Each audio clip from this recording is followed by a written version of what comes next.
Everyone, welcome to your YouTube channel Edutech study. तो सभी students को पता होगा, ये हमारी जो क्वेश्चन सीरीज चल रही थी बिहार तकनीकी सेवा आयोग बीटीएससी की तरफ से, जो वर्क इंस्पेक्टर मैकेनिकल एंड जो पंप ऑपरेटर की वैकेंसी निकाली गई है, उसकी रिगार्डिंग ये हमारी मोस्ट इम्पोर्टेंट क्वेश्चंस की क्लास सीरीज चल रही है।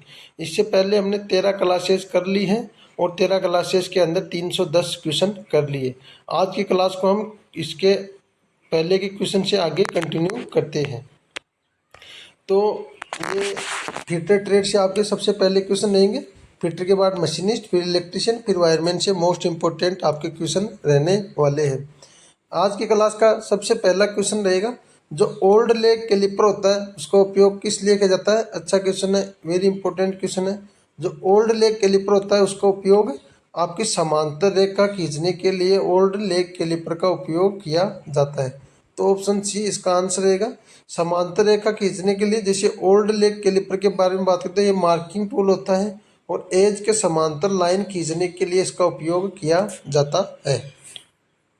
नेक्स्ट क्वेश्चन रहेगा आपका, जो हैंड वाइस होती है, हैंड वाइस का उपयोग कब किया जाता है। तो हैंड वाइस का जो प्रयोग है ड्रिलिंग करने के लिए नहीं, ड्रिलिंग के लिए ड्रिल मशीन का प्रयोग किया जाता है। ग्राइंडिंग करने के लिए ग्राइंडर का प्रयोग किया जाता है। बड़े जॉब पकड़ने के लिए वाइस दूसरी आती है। बाकी जो हैंड वाइस होती है, जो छोटे छोटे जॉब को पकड़ने के लिए हैंड वाइस का प्रयोग किया जाता है। तो ऑप्शन बी इसका आंसर रहेगा। अच्छा क्वेश्चन है। हैंड वाइस जैसे छोटे और पतले जॉब को हाथ में पकड़ कर काम करने के लिए उपयोग होता है। अच्छा क्वेश्चन है, याद कर लीजिएगा। नेक्स्ट क्वेश्चन रहेगा आपका, जो काउंटर स्विंग एंगल होता है सामान्यतः कितना होता है। 60 डिग्री, 75 डिग्री, 90 डिग्री या 120 डिग्री। तो काउंटर स्विंग जो एंगल होता है वो 90 डिग्री का होता है। अच्छा क्वेश्चन है, इंपॉर्टेंट क्वेश्चन है। तो आंसर सी, ऑप्शन सी इसका आंसर रहेगा। और counter swing tool screw head को बैठाने के लिए सामान्यतः 90 डिग्री का एंगल का होता है। जो स्क्रू हेड होता है उसको बैठाने के लिए काउंटर स्विंग का प्रयोग किया जाता है। साथ ही में इसका जो एंगल होता है वो 90 डिग्री का होता है। अच्छा क्वेश्चन है, याद कर लीजिएगा। नेक्स्ट क्वेश्चन रहेगा आपका, जो सेंटर पंच होता है, सेंटर पंच का मुख्य कार्य क्या होता है। ये जो आपके टूल्स एंड औजार है उससे रिगार्डिंग ये क्वेश्चन है। अच्छे क्वेश्चन है। टूल्स के टॉपिक से हमेशा एक दो क्वेश्चन आपके एग्जामिनेशन के अंदर पूछे जाते हैं। तो सेंटर पंच का उपयोग होता है, सेंटर पंच का उपयोग ड्रिलिंग, लोकेशन मार्क करना, ये इसका कोई प्रयोग नहीं है। थ्रेडिंग और ग्राइंडिंग, पॉलिशिंग। तो जो सेंटर पंच होता है वो ड्रिलिंग लोकेशन को मार्क करना ही इसका उपयोग। जैसे आपको कोई जगह है, उस पर आप पहले निशान करोगे, सेंटर पंच से निशान करोगे, फिर उसके ऊपर आपको जो निशान करने के बाद जो निशान किए जाते हैं वो सेंटर पंच से किए जाते हैं। उसके बाद आप ड्रिलिंग करके इसके अंदर होल को बैठाओगे। तो जो पहले जो नॉर्मली जो रफली निशान किया जाता है वो सेंटर पंच के द्वारा किया जाता है, फिर उसके बाद ड्रिलिंग मशीन का इस्तेमाल किया जाता है। तो पॉलिशिंग इसका आंसर नहीं है, थ्रेडिंग नहीं है, ग्राइंडिंग नहीं है। तो इसका आंसर ड्रिलिंग लोकेशन मार्क करना। सेंटर पर ड्रिल स्टार्ट पॉइंट पर इंडिकेशन बनाता है और जिससे ड्रिल स्लिप नहीं होती है। यानी कि जो आप मार्किंग करोगे इसको ये अंदर बैठा देगा, जिसपे आप ड्रिल का बिट लगाओगे तो वो फिसलेगा नहीं। वो इस सेंटर पंच ने जो निशान मारा है उसके अंदर बैठ के ड्रिल मशीन से आपका आगे का कार्य करता रहेगा। नेक्स्ट क्वेश्चन है आपका, जो फाइल होती है, फाइल के दांते साफ करने के लिए क्या उपयोग किया जाता है। जो फाइल होती है, कई प्रकार की फाइल होती है, जैसे बास्टर्ड फाइल होती है, रास्टर फाइल होती है, डायमंड वगैरह कई प्रकार की फाइल होती है, स्मूथ फाइल है। तो उन जो फाइल होती है उनके दांते को साफ करने के लिए क्या प्रयोग किया जाता है। तो इसका आंसर रहेगा आपको फाइल कार्ड का प्रयोग किया जाता है। तो ऑप्शन बी इसका आंसर रहेगा। फाइल्स के दांतों को साफ करने के लिए फाइल कार्ड का प्रयोग किया जाता है। फाइल कार्ड के बारे में बात करें, फाइल टीथ में फंसे पार्टिकल साफ करने के लिए उपयोग होता है। तो ऑप्शन बी इसका आंसर रहेगा। अच्छा क्वेश्चन है, याद कर लीजिएगा। नेक्स्ट क्वेश्चन रहेगा आपका, लेपिंग की प्रक्रिया का उद्देश्य क्या होता है। जो लेपिंग करते हैं उसकी प्रक्रिया का उद्देश्य क्या रहता है। तो अत्यधिक स्मूथ फिनिश देने के लिए लेपिंग की प्रक्रिया की जाती है। तो ऑप्शन सी इसका आंसर रहेगा। बाकी रफ कटिंग है, हेवी ड्रिलिंग है, थ्रेडिंग, इससे कोई मतलब नहीं है। लेपिंग का उपयोग अत्यधिक स्मूथ फिनिश देने के लिए प्रयोग किया जाता है। और जैसे अत्यधिक स्मूथ जो लेपिंग होती है वो अब सिर्फ पेस्ट की सहायता से वेरी फाइन फिनिश और एक्यूरेसी देता है। नेक्स्ट क्वेश्चन आपके जो क्वेश्चन रहेंगे, वो फीटर ट्रेड के बाद आपके मशीनिस्ट ट्रेड से क्वेश्चन रहेंगे 5 क्वेश्चन।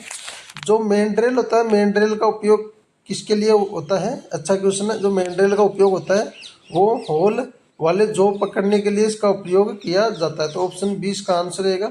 अच्छा क्वेश्चन है, याद कर लीजिएगा। मेन ड्रिल का उपयोग होल वाले जॉब पकड़ने के लिए इसका उपयोग किया जाता है। टूल ग्राइंडिंग या ड्रिलिंग या कूलेंट सप्लाई के लिए नहीं, होल वाले जॉब पकड़ने के लिए इसका प्रयोग किया जाता है। तो मेन ड्रिल होलो जॉब्स को एक्यूरेटली होल्ड करने के लिए लेथ में उपयोग होता है। नेक्स्ट क्वेश्चन रहेंगे आपका, जो फीड रोड होता है, फीड रोड का उपयोग किसमें होता है? तो फीड रोड का उपयोग ड्रिलिंग में नहीं, आपका ग्राइंडिंग में नहीं, कूलेंट में नहीं। जो फीड रोड होता है उसका उपयोग ऑटोमेटिक फीड देने के लिए फीड रोड का प्रयोग किया जाता है। तो ऑप्शन 20 का आंसर रहेगा। अच्छा क्वेश्चन रहने वाला है। फीड रोड के बारे में जिससे बात करते हैं, ये लेथ कैरेज को ऑटोमेटिक मूवमेंट देता है। नेक्स्ट क्वेश्चन रहेगा आपका, जो प्लेन मिलिंग मशीन होती है, जो प्लेन मिलिंग कटर होता है, का उपयोग किस कार्य में होता है? प्लेन मिलिंग कटर का उपयोग आपका जो सरफेस मिलिंग होती है उसके लिए इसका प्रयोग किया जाता है। तो ऑप्शन 20 का आंसर रहेगा। बोरिंग वगैरह, थ्रेडिंग, सलोट कटिंग ये कुछ नहीं है। आपका सरफेस मिलिंग के लिए प्लेन मिलिंग कटर का प्रयोग किया जाता है। प्लेन मिलिंग कटर के बारे में जैसे ये फ्लैट ओरिजेंटल सरफेस मशीनिंग के लिए उपयोग होता है। तो ऑप्शन 20 का आंसर रहेगा। अच्छा क्वेश्चन है। नेक्स्ट क्वेश्चन रहेगा आपका, टूल पोस्ट कहाँ लगाया जाता है? तो टूल पोस्ट आपका कैरेज के अंदर लगाया जाता है। ऑप्शन सी इसका आंसर रहेगा। कैरेज का माउंटेड होता है, कैरेज पे माउंटेड होता है, कटिंग टूल को होल्ड रखता करता है।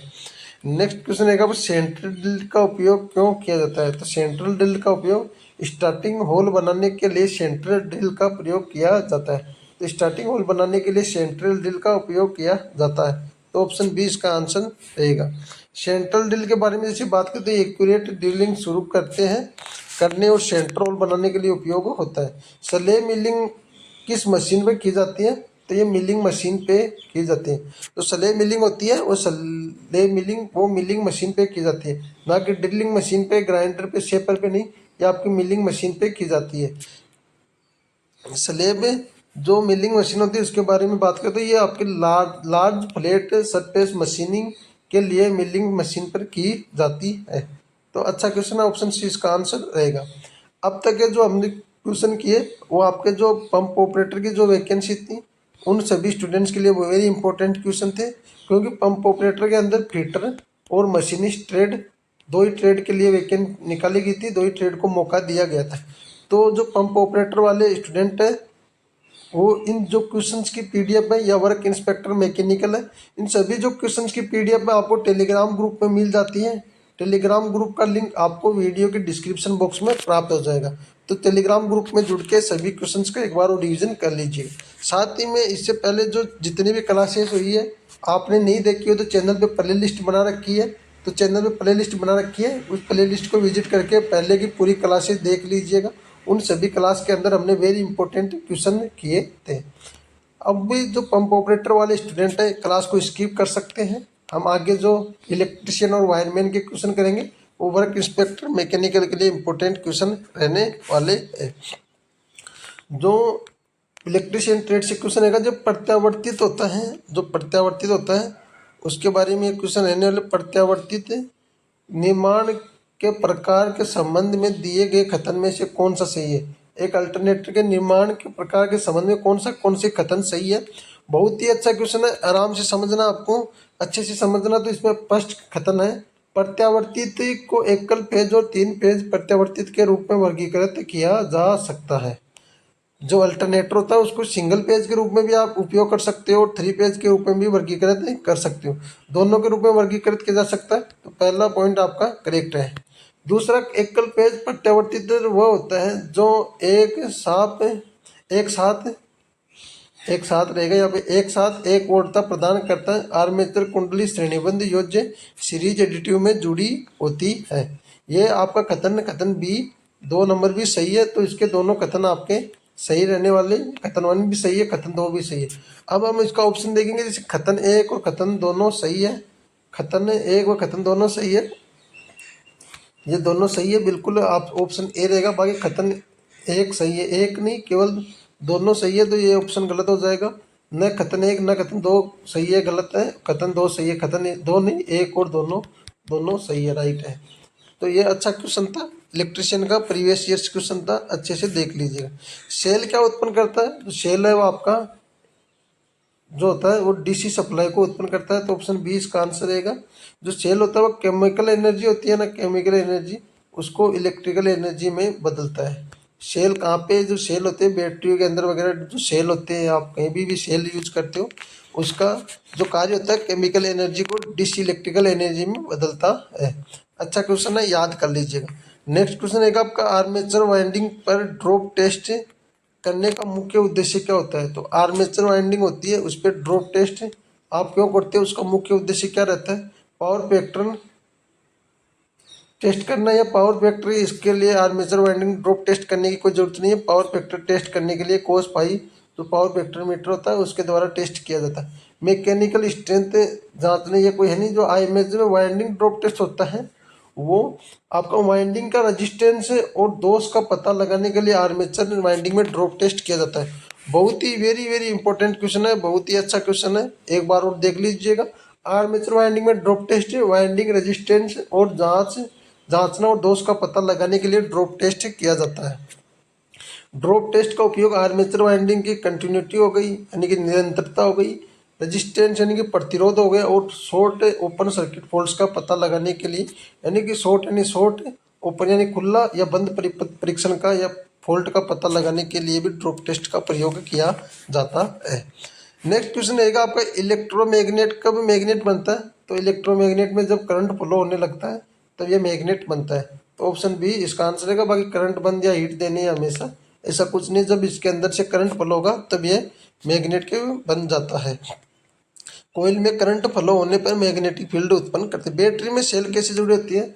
जो आपकी बैटरी होती है उसके अंदर सेल कैसे जुड़े होते हैं? तो बैटरी में केवल पैरेलल इसका आंसर नहीं है, केवल सीरीज नहीं, पैरेलल और सीरीज दोनों के अंदर बैटरी में जो सेल है वो जुड़े होते हैं। तो बिना कनेक्शन कुछ नहीं, आवश्यकता के अनुसार हम इसका यूज कर सकते हैं। अगर आपको वोल्टेज ज़्यादा चाहिए तो सेल को वोल्टेज या करंट ज़्यादा चाहिए तो उसके अकॉर्डिंग आप सेल्स को जोड़ सकते हैं। वोल्टेज या जो करंट के अनुसार सेल को सीरीज या पैरेलल के अंदर जोड़ा जाता है, तो आवश्यकता के अनुसार हम इसको जोड़ सकते हैं।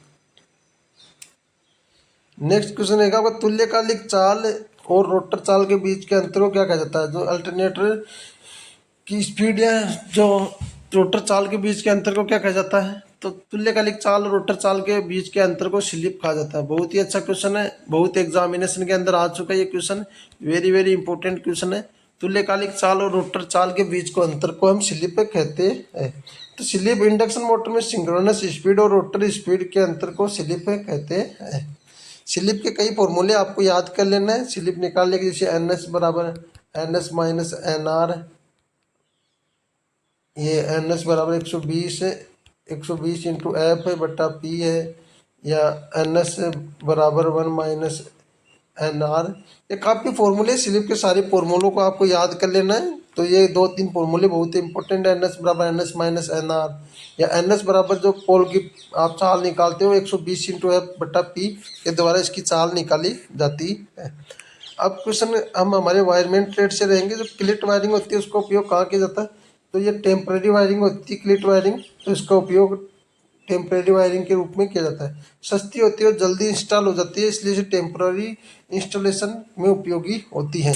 सीलिंग फैन होता है जो हमारे घर के पंखे होते हैं उनके अंदर कौन सी मोटर प्रयोग की जाती है?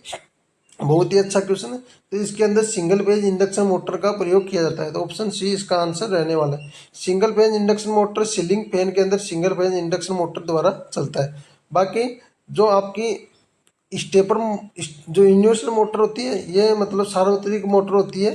सार्वत्रिक बोले तो ये दोनों करंट पर कार्य कर सकती है, एसी पर भी कार्य कर सकती है, डीसी पर भी कार्य कर सकती है। यूनिवर्सल मोटर के जैसे एग्जांपल देंगे आप, मिक्सर हो गया, ग्राइंडर हो गया, ड्रिलिंग मशीन हो गई, काफ़ी जो होती है जो एसी और डीसी दोनों पे कार्य कर सकते हैं। मिक्सर है, ग्राइंडर है, ये यूनिवर्सल मोटर के रूप में यूनिवर्सल मोटर के रूप में जाने जाते हैं। जो बेल पुश स्विच होता है किस प्रकार का स्विच होता है? जो ये बेल पुश स्विच है पुश स्विच के रूप में होता है, यानी कि उसको पुश करना पड़ता है, पुश बटन स्विच होता है। तो ऑप्शन सी इसका आंसर रहेगा। अच्छे क्वेश्चन है वायरमैन, ट्रेड, इलेक्ट्रिशियन से। तो मशीनिस्ट और फिटर वाले स्टूडेंट को अच्छे से क्वेश्चंस को देखना है और अच्छे से क्वेश्चन को रीडिंग करना है। सभी क्वेश्चंस का पीडीएफ आपको टेलीग्राम ग्रुप में मिल जाता है। टेलीग्राम ग्रुप में नहीं जुड़े तो टेलीग्राम ग्रुप में जुड़ जाइएगा। टेलीग्राम ग्रुप का लिंक आपको वीडियो के डिस्क्रिप्शन बॉक्स में प्राप्त हो जाएगा। वेदर प्रूफ वायर कहाँ उपयोग होती है? तो वेदर प्रूफ वायर होती है वो अंडरग्राउंड या इंडोर वायरिंग नहीं, जो आउटडोर बाहर की वायरिंग होती है उसके लिए वेदर प्रूफ वायर का प्रयोग किया जाता है। तो जो सनलाइट होती है, सूर्य का प्रकाश हो गया, रेन यानी बारिश हो गई, मॉइस्चर यानी नमी होती है, इन सभी से सुरक्षा प्रदान करने के लिए वेदर प्रूफ वायर का उपयोग आउटडोर वायरिंग के अंदर किया जाता है। नेक्स्ट क्वेश्चन आएगा आपको, फ्यूज वायर होता है। फ्यूज वायर का सामान्यतः किस धातु का बना होता है? तो fuse wire tin and lead का बना होता है। तो टिन एंड लेड का फ्यूज वायर बना होता है। तो ऑप्शन सी इसका आंसर रहेगा। लो मेल्टिंग पॉइंट और अलॉय की बनी होती है ताकि ओवरलोड होते ही जल्दी से मेल्ट हो जाए। तो जैसे आपके कोई पूछे, आपसे क्वेश्चन पूछ ले जो सबसे अच्छा फ्यूज वायर कौन सा होता है जिससे का सबसे कम मेल्टिंग पॉइंट होगा, वह सबसे अच्छा फ्यूज वायर होता है। जैसे सर्किट के अंदर धारा अचानक ओवरलोड होगी तो फ्यूज को जितनी जल्दी ब्रेक करेगा वही फ्यूज अच्छा होता है। तो टिन लेड अलॉय का ये फ्यूज वायर बना होता है। भारतीय विद्युत नियमावली में नियम 90 का मुख्य उद्देश्य क्या है? बहुत ही अच्छा क्वेश्चन है ये। आपका जो क्वेश्चन है आईई इंडियन इलेक्ट्रिसिटी रूल से है। इंडियन इलेक्ट्रिसिटी रूल 90 है, उसका मुख्य उद्देश्य क्या होता है? आप सभी स्टूडेंट्स को जो इंडियन इलेक्ट्रिसिटी रूल्स है वो सभी रीडिंग करके जाना है, उनसे काफ़ी क्वेश्चन आपके आने वाले। वायर कलर कोड बंडिंग बना बताना, ये कोई इसका 90 का है नहीं। ट्रांसफर इंस्टॉलेशन प्रक्रिया बताना, ये भी इसका कार्य नहीं है। कार्य मतलब ये उसका उद्देश्य नहीं। जो 90 जो रूल है उसका जो उसके बारे में ये बताया गया, जैसे विद्युत जो उचित अर्थिंग सुनिश्चित करना, जो IE 90 रूल है वो आपका अर्थिंग से संबंधित है। तो आज का याद कर लीजिए, अर्थिंग विद्युत संस्थापन का उचित भू संपर्क अर्थिंग सुनिश्चित करना। इंडियन इलेक्ट्रिसिटी रूल 90 का उद्देश्य इलेक्ट्रिकल इंस्टॉलेशन की प्रॉपर अर्थिंग और सुरक्षा से संबंधित है। अच्छा क्वेश्चन है। बस बार का उपयोग कहाँ किया जाता है? तो बस बार का उपयोग डिस्ट्रीब्यूशन सिस्टम के अंदर किया जाता है। ऑप्शन बी इसका आंसर है। बस बार भारी करंट डिस्ट्रीब्यूशन के लिए प्रयोग होता है। ये कॉपर या एल्यूमिनियम का बना होता है। तो सभी स्टूडेंट्स के लिए आज की क्लास में हम इतने ही क्वेश्चंस करेंगे। हमारे 335 क्वेश्चन हो गए। इन सभी क्वेश्चंस की पीडीएफ आपको टेलीग्राम ग्रुप में मिल जाती है, तो टेलीग्राम ग्रुप में आप जुड़ जाइएगा। साथ ही में अगर आपको क्लास अच्छी लगती है तो क्लास को लाइक कीजिएगा, एक प्यारा सा कमेंट कीजिएगा। साथ ही में आप चैनल पर पहली बार आए हो तो चैनल को सब्सक्राइब जरूर कर लीजिएगा और क्लास को ज़्यादा से ज़्यादा शेयर कर दीजिएगा। आपका जितना प्यार होगा उतना ही मैं आपके लिए अच्छा ट्यूशन और आगे की क्लासेस को कंटिन्यू करता रहूँगा। बाकी इस क्लास को हम यहीं पे एंड करते हैं, बाकी मिलते हैं नेक्स्ट क्लास में। तब तक के लिए जय हिंद दोस्तों।